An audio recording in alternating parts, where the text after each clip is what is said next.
Well, Jeff, last time you were here, we were talking about the wheat crop. We have a little hope for the Northwest, but really Southwest Oklahoma looked pretty awful. Where are we at now?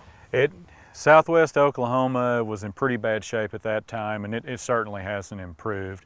There will be a few pockets here and there where they will harvest a little bit of wheat in Southwest Oklahoma, but for the most part, there's just not going to be much wheat harvested in Southwest Oklahoma. Last time we talked, about a month ago, I was still hopeful for the crop in north central and northwest Oklahoma. We had a lot of fields that had 70, even 80 bushel potential out there, and we just never did get the rain until recently. And the rain that we got recently is going to help that crop, but I believe now we're looking at fields having 30 to maybe 40 bushel potential rather than that 70 or 80 bushel potential. So the yield reduction in that area due to the drought has been at least 50%. All right, and that's the rain's just coming a little too late in terms of the maturity of the plant, is that right? It's coming a little too late. We really needed that rain back around jointing, and now a lot of the wheat is headed out. So it's went ahead and maybe aborted a few of those extra tillers that it had, so we're going to have fewer tillers per acre. So we just have less yield potential there. Now the rain that we got will go ahead and help our test weight. It'll help those grains go ahead and fill out in those remaining tillers.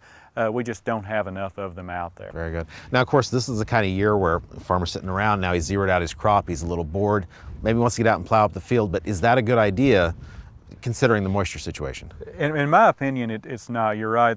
Some of the fields have been rated a complete loss. The insurance has already zeroed it out, and you know, it's just natural human tendency. You want to put this year behind you and get ready for planting this fall. But we have some really windy months ahead of us. May and June are traditionally pretty windy months in the state of Oklahoma, and if you till that ground right now, you are setting yourself up to have potentially some wind erosion out there. And that's something, especially with our legacy in Oklahoma, that we just don't want to see. So what I would rather see happen on those fields to control those summer weeds or go ahead and terminate that wheat crop would be just to apply glyphosate.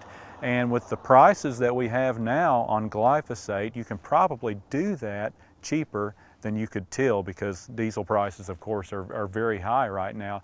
So it's a win-win. Okay, very good. Now, of course, long term, there are some impacts from this drought that we haven't begun to see yet. Exactly. We're going to be feeling the impact of this drought certainly for the next cropping season and probably 2 or 3 cropping seasons out.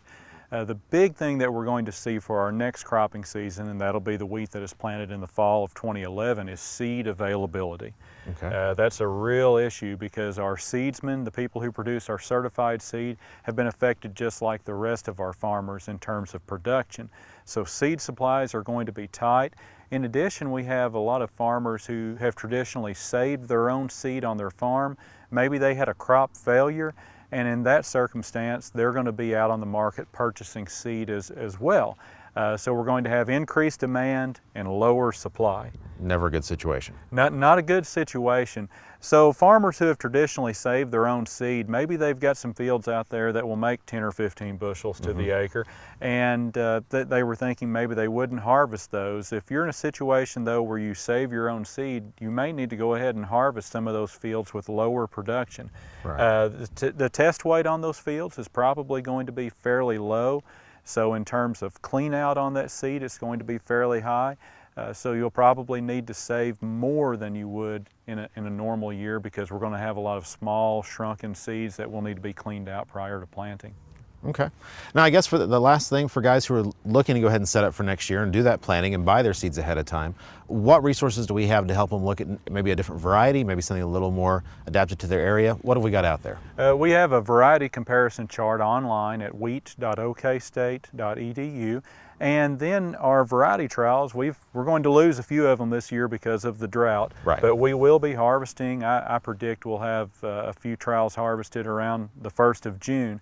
And we've started posting those data as they become available on that website. Very good. So certainly by that first week of June, we should have some variety trial results posted on the site. Okay. We'll send out email reminders letting people know that those data are available online, and that's the best place to look to see how those varieties performed in the extreme drought of 2011.